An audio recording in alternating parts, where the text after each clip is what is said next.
Mabilis lang po itong video na ito mga kababayan, so sana po tapusin nyo. Gusto ko lamang pong supalpalin ang mga pinagsasabi ng DDS na ito kay PBBM. Panoorin po natin. Malaki po ang pinagkaiba ng mga Marcos at ng mga Duterte. Okay? Especially ni Inday Sara, okay? At saka ni Bongbong Marcos. Okay? Si Bongbong Marcos, nangako, binola, binudol ang mga Duterte supporters, and that includes Inday Sara, na itutuloy niya ang mga nasimula ni PRRD. Hindi yon ginawa ni Bongbong Marcos. Okay.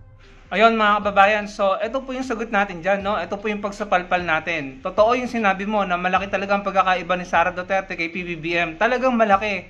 Malaking malaki. At ito lang po ang pinakasimple at mabilis na sagot dyan. Mas magaling na maging presidente or mas magaling na naging presidente si PBBM kumpara kay Duterte at kung ikukumpara kay Sara Duterte. Ganun lang kasimple yun mga kababayan. Mas magaling si PBBM kumpara kay Duterte at kumpara kay Sara Duterte. Kaya napakalaki po ng pagkakaiba dahil si PBBM po ay hindi bara-bara, organized at hindi nagpapadala sa kanyang emosyon pagdating sa pagdedesisyon mga kababayan.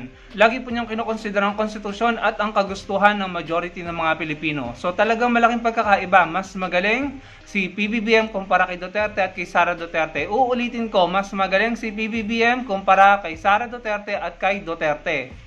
Sunod dun sa sinasabi niya, binudol daw sila ni PBBM, na nagsinungaling daw si PBBM. Hindi kayo binudol, Joey. Hindi binudol ang mga DDS. Talaga lang hindi kayo gumamit ng kokote nyo. Naging tapat naman si PBBM na siya ay makabelyan.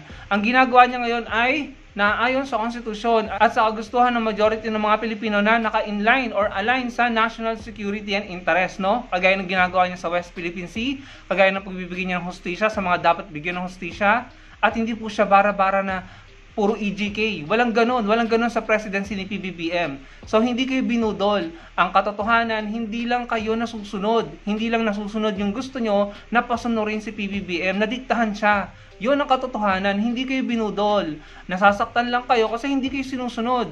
Yung sinasabi nyo ng continuity, blah blah blah, na dapat gawin din ni PBBM yung ginawa ni Duterte. Anong gusto nyo? Gawin din niyo yung sandamakmak na EGK? Napabayaan niyo yung West Philippine Sea na maging pabor siya sa China? Yun ba yung gusto nyo? At kung ano-ano pa.